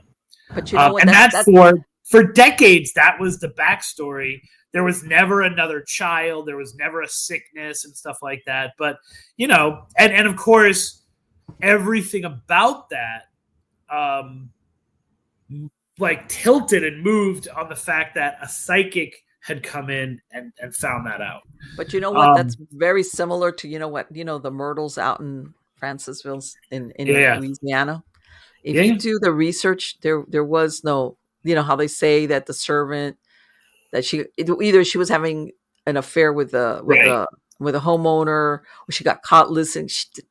That, when you go down and you do the research on the background and even on the timing, it's totally off. Totally off. That servant, and the same thing with the Conjuring house, these, these themes pop up, and that as a folklorist, I love playing with those themes and seeing how they play out. And people often say to me, so are you saying, even if you're listening to this interview now, you might say well, Chris, does that mean you don't believe in ghosts? And it's well, 100% I do. No, one thing has nothing to do with the other. Yeah, I always look at what is the possibility that the backstory is true, and then more importantly, why has that backstory caught on? What about us needs that, and that has allowed that kind of story to perpetuate. So, well, let me tell you a quick story about the team members. I was always a freelance investigator, but I worked with a foundation that did the whole state of Florida. So, but the team that was basically doing the thing that we stayed overnight there she was this lady, and she was nice, but all of a sudden she's, this thing with the Robert, and she says, you can't cross in front of him unless you ask permission. I said, what? It's not on the wall. And I'm like, what are you talking about? She goes, no. If you're going to cross like in front, you saw he's in that glass case. Yeah. If you want to cross in front of him, you have to ask permission. I'm like, no. She's like, no, because, and by the way, she was serious. She was really serious about this. Yeah. And I mean, you showed that picture. So, and I said to myself, you're the team leader right now because I agreed to come along with this. But lady, you're no investigator. If you look at that picture again, if you put that picture up, anyone who doesn't know Robert, all of that paper that you see behind him are people who have broken Robert's rules, who think that they are cursed because they didn't do it. Now, crossing in front of him is not one of Robert's rules. Wow. Honestly, I had never heard of that. When she said, I said, what are you talking about? Right. I mean, it's you have to say hello and goodbye. But it was basically you had to kowtow to the. Yeah. Show the picture again. Show the picture again. I'm gonna do that. Bring it up again. But let me show you also something that was really. All right, so bring it up again. Get it all big. There, come on. Here we go. That's as big as it's gonna go. Hold on a minute. Let me see. People are looking at this picture. All of those papers that are behind him and all around him, those are letters from people who broke Robert's rules, who wrote a letter to get the curse taken off of them because they violated the way that you're supposed to treat Robert. So, and by the way, those aren't permanent letters. Like those letters get shifted in and out all the time because new people piss Robert off. Okay, but you want me to tell you what really does? And I don't know if that, because remember, this is almost 20 years ago. This was in 2008 when I was there. You see this right here, back here? Yeah. That right there. Artist's house. Okay. To the side of it, you know how when you go to that museum, it has like little, basically little rooms that are open air, where they show like a display. Where they show, yeah. Off to the left of it is a display they have for the Sacred Heart Convent and Hospital, because the nuns that were there were the ones that opened up the hospital and they would take care of them and all that. They had like some of the those wicker wheelchairs, that this is in front of the stuff that was there was holy smokes. That stuff was whoa. I was like, forget Robert, right there, that whole thing that they had from artifacts from the hospital, the Sacred Heart. It was like, what? That was a lot spooky. Yeah, I'm a firm believer that they're none of the backstories are really true, and that it's much more that Gene became so obsessed with the doll himself that he created some kind of tulpa. Of course, sure. And I don't know if that energy still exists. And I think that Florida needs Robert to be cursed, and so otherwise he's just it's just a creepy doll in a museum. You know what I'm saying? Like, and so I think especially a lot of the stories of Robert are 100% true, or realistically, like relatively true, and then it's the curse stuff is maybe not so much. Now, that being said, I was able to publish like my third book because someone had pissed Robert off, and almost immediately after having done that and been really above and beyond disrespectful to Robert, he got indicted for fraud, and the publisher was like, we can't have this guy write the book, so will you write the book? I kid you not. And then the joke that I always say is that I've seen Robert. I've loved two women passionately in my life, and I lost both of them after having seen Robert. Coincidence or am I a bad dater? I don't know, but like, so What did you say? I'm like, So is it a coincidence? One of them, I was writing about Robert for Haunted Objects. And so we got on the tour for free. I talked them into getting us on the tour for free. I'm like, I'm writing about it. I write for Ghost Village, which was a big thing at that time. Yes, I know about Ghost Village, yes. And so, he's like, okay. And so they take us on the tour. And we got there for free. And I got to see Robert. And I wrote about it in Haunted Objects. And then, come February or whatever it is, February right. or April, March, we go to do our taxes. Okay. And we had gone down there for my 10th wedding anniversary. We went to go do our taxes, and the guy was like, hey, if you wrote a book while you were down there, you can write off that entire trip. And you're like, hey. I'm like, wait a minute. Not romantic, but the romantic part's over. Like, it's like, okay, sure. And then the other time was when we had gone down there. I'd gone down with a woman I absolutely love. And we had not got down there she was my original host of Tripping on Legends, but we hadn't been, we weren't going down there for ghostly reasons. It was like a work trip for her. They were, bringing everyone down to Key West to celebrate Christmas. Right. And I was like, all right, so, we're not going to do any ghost stuff. And she was like, what are you talking about? We're in Key West. We have to. And we ended up, we did an amazing episode on the lighthouse. But she at some point was like, hey, let's go to the artist's house. And so we went to the artist's house, which back then was not advertising itself as a haunted bed and breakfast. It was like the exact opposite. Okay. It was almost separating itself from Robert at that time. And we talked, we pretended we were a couple. Originally, we pretended we were a couple getting married. And we went to a reception there. And eventually we talked ourselves. We finally, after like 2 hours, the guy let us go into the attic where Robert had been kept. Oh, wow. Okay. He said we were the first people to go into that attic that either weren't on a film crew. Okay. Or didn't work in the house itself. Okay. Since Robert had left. And, we broke up a few months later. So, coincidence? I don't know. Saw Robert, divorced, saw Robert, lost a woman I love. Curse you, Robert. And your curse. So you're laying it. It's by the way, here it's all him. I'm perfect. It's got to be him. It's got to be him, right? So, yes. This is the thing about from the convent. I just took that. They have the convent history. I'm telling you, like I said, I don't know if that display is still there or not. I mean, if you're talking about in the spectrum of spooky and scary things, how far away is Haunted Dolls from nuns anyway? I mean, there's not a huge that could it's like, you know what the thing is, they have been there a long time there, and I want to say, and these artifacts, I wasn't sure, what they were, because remember they were the ones that tended to people that with what we were talking about, the fevers. Remember, It's tropical climate down there, hurricanes, everything. They were the ones that, and what I call spiritual turbulence.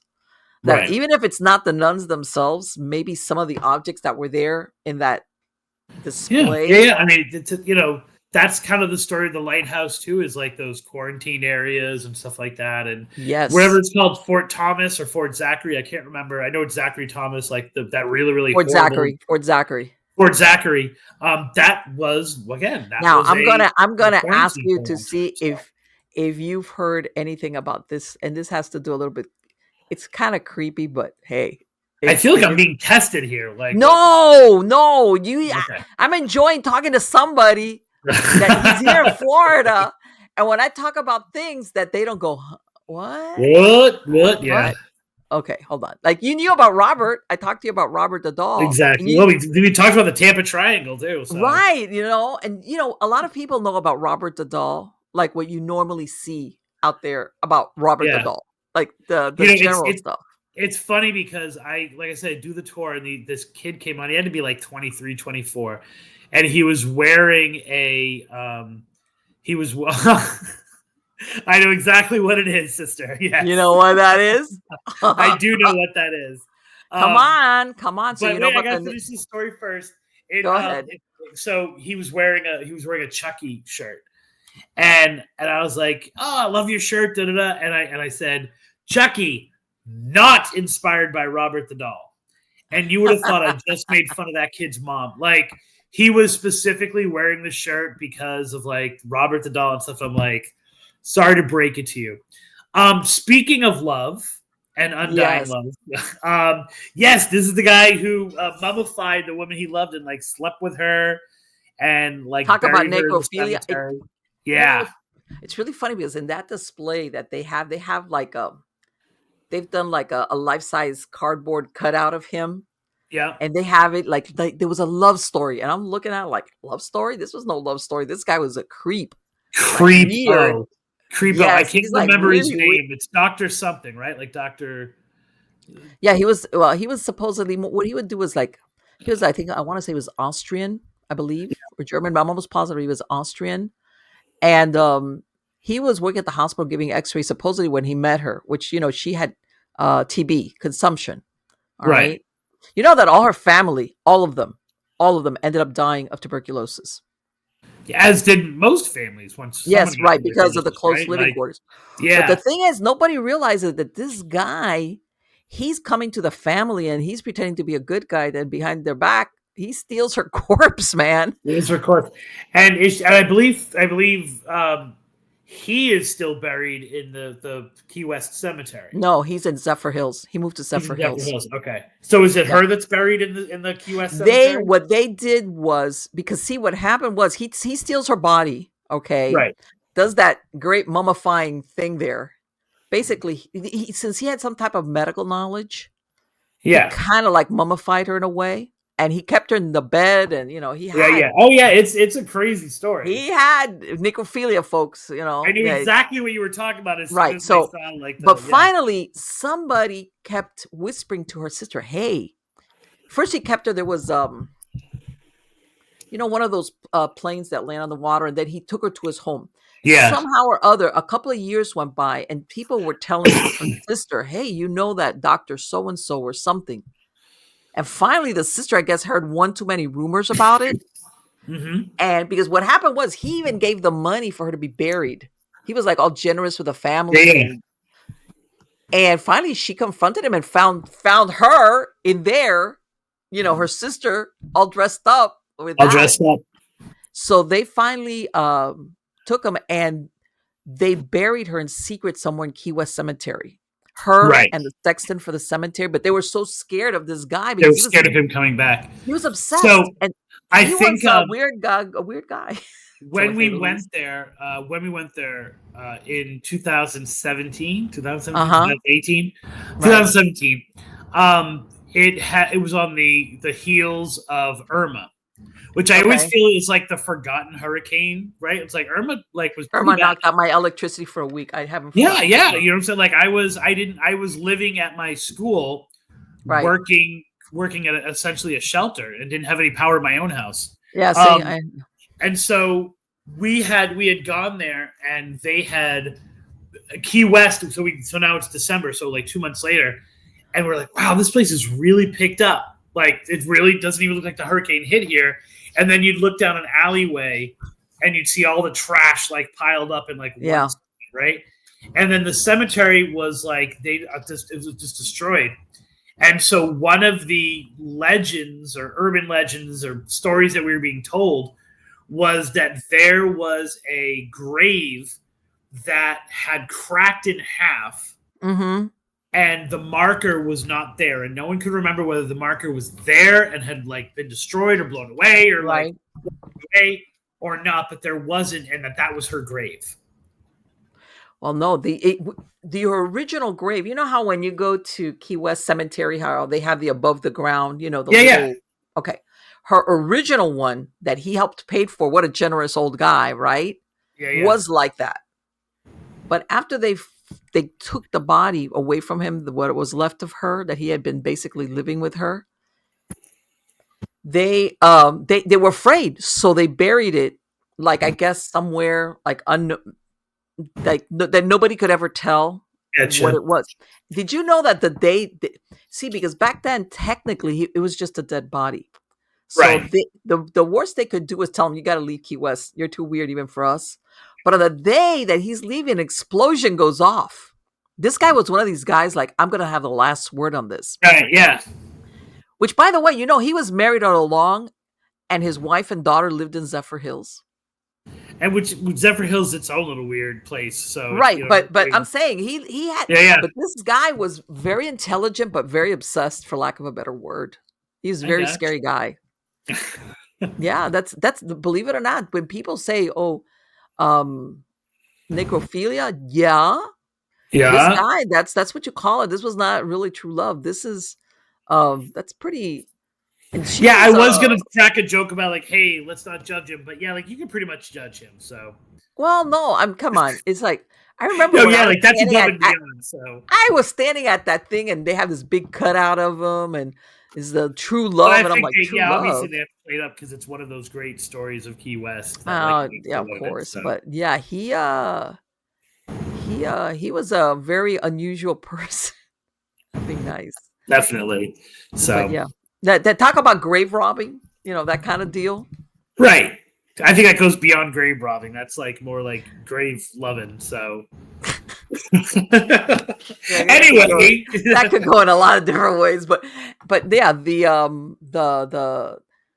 there's people sometimes do unusual stuff, and that's one of them. But yeah, Key West is known for that. Elena de Hoyos. It is, and it's like they celebrate it. Like you were saying, they have that cutout. They celebrate like these odd parts of it that just go like, well, that's what happens on the island, and so it's kind of. Oh no, everybody thinks that sometimes Key West.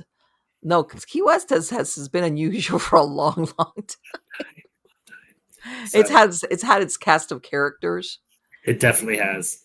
I do have to get going though. Yes, of course. I'm sorry. It's been great. Oh my word! You don't have to apologize. It's just Yeah, it's been great to talk to you. So, what is your book for the podcast listeners? What's your website, Chris? The best thing is my website is trippingonlegends.com. Okay. But really, if you want to get what's going on, what's updated much more often is the Facebook page. So, Facebook, / Tripping on Legends, or the Instagram is Spooky Tripping. Okay. And if you are like one of my students, all you have to do is type in Christopher Balzano, and you get plenty of creepy pictures of me that they like to share with each other. And you can just kind of follow that to anything you're looking for having to do with you me. said you were working on a book. What's the next book that you've got? It's called The Swamp Witch and the Town That Was Myth. That's the book that I'm currently focusing my attention back to. Okay. And the subtitle is A Ghost Story Interrupted by Folklore. This is the one about Loretta or Florida. Yeah, no, that's Loretta. No, Loretta's in. That's in my Haunted Southwest Florida and Haunted London. Okay. So if you're looking for a book about your area, I might have crossed it with one of mine if you're in Florida. So okay. So when you say what am I working on now, like I don't know, what am I working on now? Like what am I doing? So just trying to get the podcast back up and running, because as you know, if you stop doing it for a while, you lose momentum. And so absolutely. I'm trying to get that back up and be much more casual with getting the books out. Well, let me know. Let me know when you got your podcast up and running. Okay. Okay. Until we're next recording time. An episode this weekend. So I think we're on episode for sure. 140. So you got it for sure. All right. Okay, Chris. Thank you so much. Right. Marlon, thank you very much for having me on. Take care. Bye. Have a great day. Bye-bye. You too. Wow. Let me tell you, he doesn't realize that I love talking to people who, like I said, more than what they write the books about. And especially, when you're local to an area and, what's the word I'm looking for? Like the inside scoop, or, beyond, let's say, what the books have written about. You like talking to somebody that's like, hey, I get it. I heard about that. I know what that is. And by the way, what we were talking about, Robert the Doll, that, it's what do you want to call it? Superstition, or the stories have evolved as time goes by. That if you kind of looked at the original, curse, if you want to call it that, it's not what it is now. It's like taking on a life of its own. Like I said, I pretty much, when I was there, this was 2008. The team leader, she's telling me, no, you can't cross in front. I remember she did something like, I was about to cross, because we were there. We set up that night inside the museum. And this thing is like kind of that glass display kind of was in the way. I mean, it's in other words, you have to cross to go back and forth in that area. You have to cross in front of it. It's not like hidden away or in a corner. It's not. And so I remember one time she goes, "Wait, what are you doing?" I was like, "What? What?" She goes, "Have you asked his permission?" I'm like, "Ask who for what?" She goes, "You can't cross in front of Robert and not ask his permission." And I swear, I looked at her face and I thought, she's joking with me, right? And I looked at her and her face was like serious. I was like, I've never heard of this. No, you can't, because if not, like he was saying, bad luck, all these bad things happen to you. And I'm like, no, I'm not going to stop and ask the doll for permission, because like I said, there's this walkway back and forth if you're trying to conduct a paranormal investigation. But I don't know, it kind of like, how's this, this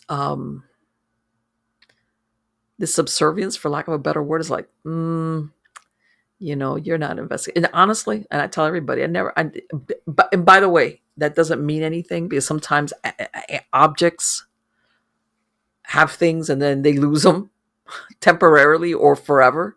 Maybe at one time, like he was saying that he had the Annabelle, he held the Annabelle doll, all right, that the Warrens basically, they gave him permission to hold the Annabelle doll and nothing happened. It was the same thing. It was like, I don't get anything off of this. I don't, like, nothing. There's nothing, like not even a blip.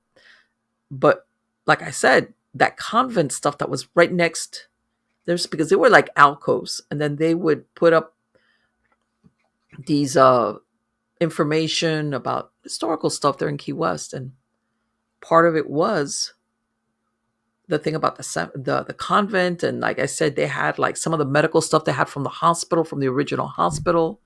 And I was like, man, whatever is coming off of that right there was like, And it wasn't, can I say, it wasn't a bad, like malevolent feeling, but it was like, there was something there that had some type of attachment, if not more than one thing.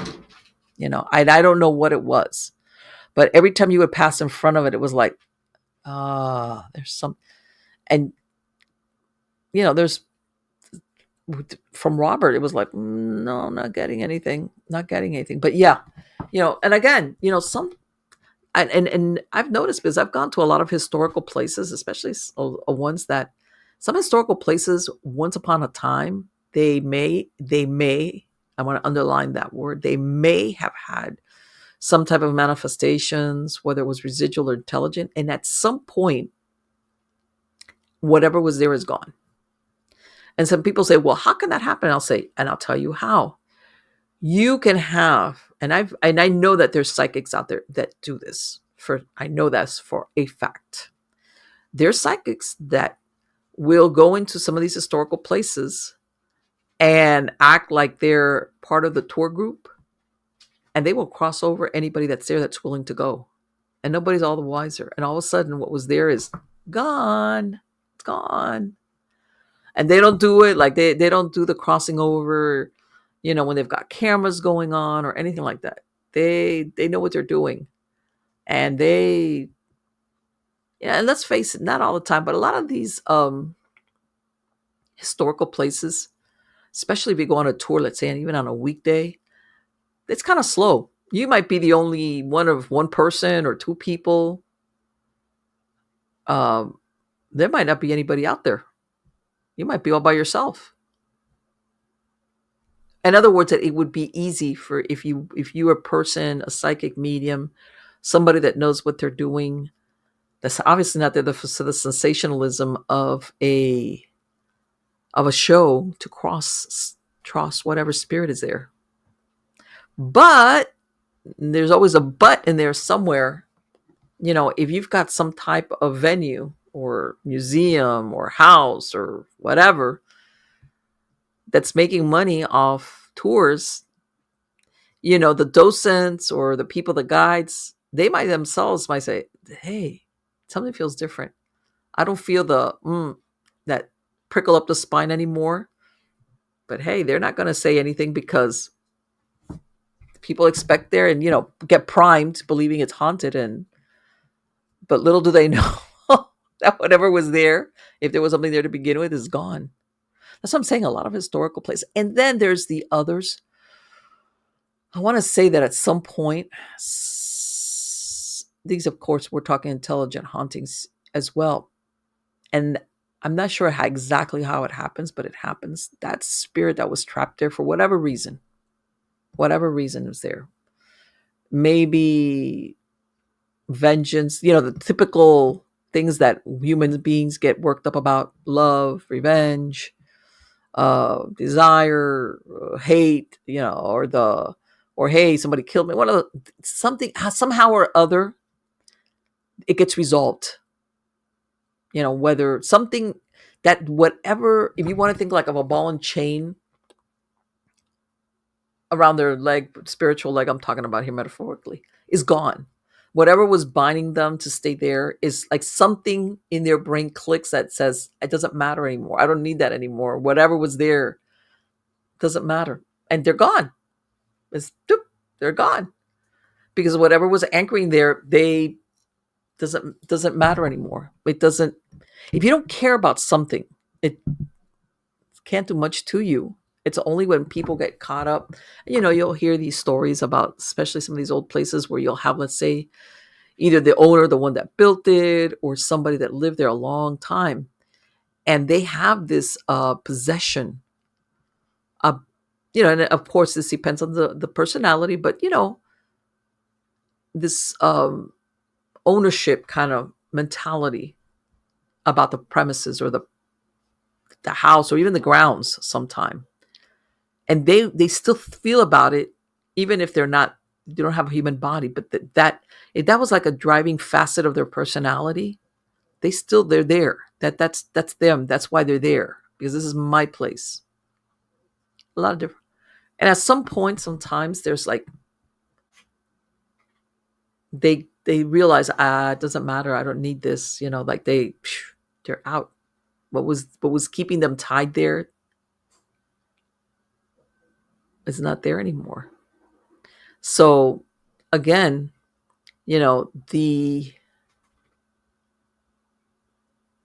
some of these historical places, like I said, some of them still have stuff going on. A lot of them, it's gone. If there was something to begin with. Now, I will say this. In some cases, some of these houses I've noticed, I'm talking here historical places, they will have brought in, sometimes they bring in pieces of furniture or memorabilia because they're trying to recreate the look that this place had originally, especially if they're going to do tours. Okay. And sometimes, sometimes they do have the original stuff. Sometimes they don't. Depends on what's gone on in the intervening years. Now, I will say this. Sometimes when they do bring in memorabilia, furniture, dresses, you name it, just to dress up the place because they're going to do a tour, they want to make it look like it did when, the 1890s, for example. Every once in a while, they do have a piece of whatever, fill in the blank, that does have an attachment. All right. In other words, whatever is there is not part of the original house. It hitchhiked on something that was brought in there. All right. And if this object or whatever it is, obviously it was brought in to tie in historically accurate to, let's say, the time period. That's why, for example, let's say the ghost that was seen there was the lady of the house, and she was the Victorian lady or turn of the century with the high neck thing and the poofy hair, at the top. And maybe she was never there to begin with, or she moved along. But then they bring in a piece of anything. It can even be a dress. Okay. From that time period, because they're trying to rebuild the image. And there's an attachment. There might be an attachment of a lady that looks just like the one that was supposed to be there, because what's being brought in is from that time period. Right? So sometimes what you're seeing is not even the original, whatever was there, if there was something there. This is something that's come in with just things like that. Same thing, sometimes you'll get ghosts that become attached to, it's not the place, it's the thing. A piece of jewelry, even dresses. I mean, things like that. You know, in other words, it's not the house was not their thing. It was that object. But I was fascinated when he said that thing about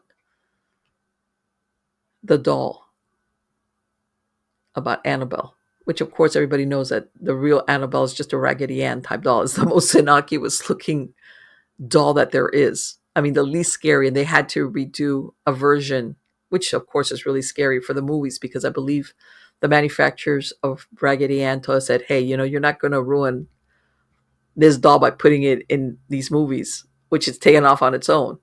You're going to have to come up with your own version. And I'm sure they didn't mind, because of course the doll that's in the movies is God. Compare that to a Raggedy Ann doll. It's like, oh, the Raggedy Ann doll doesn't do anything. So there you go.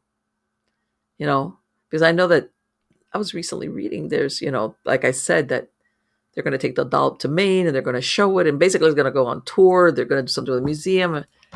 And of course, because there's another Conjuring movie coming out. And, that's what I'm saying. Sometimes, and here Christopher is saying, look, I held this doll given to me by Lorraine Warren to hold. And it was okay.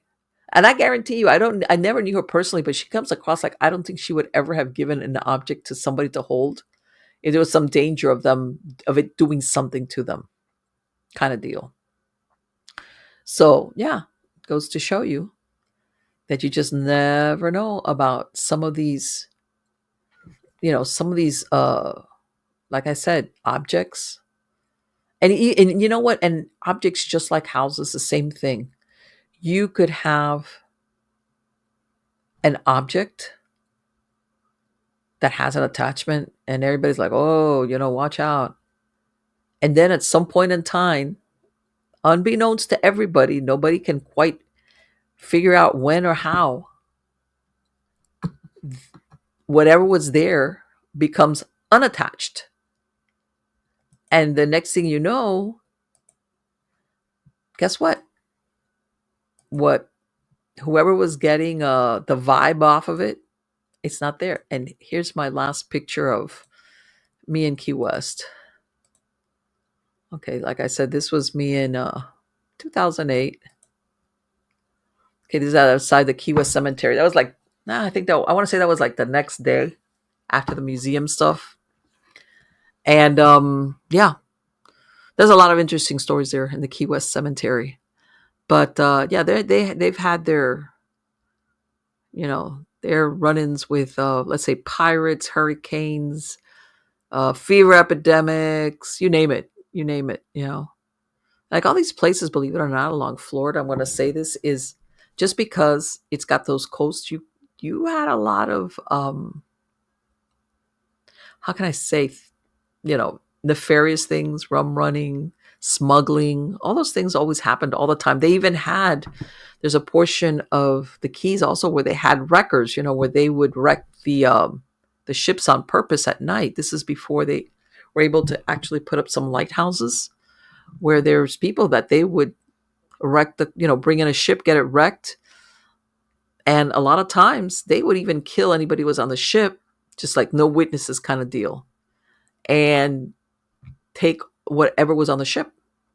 If they were, usually if the ship was coming into like Florida, maybe they were going to go up the coast, maybe up to Charleston or maybe some other port on the East Coast. 9 times out of 10, they were loaded. They were loaded with goods of some type. All right. So yeah, there's a lot of exciting things that happened out there. So anyway, guys, I hope you liked this interview with Christopher Balzano. I'm going to put a link to his website on the credits of the show.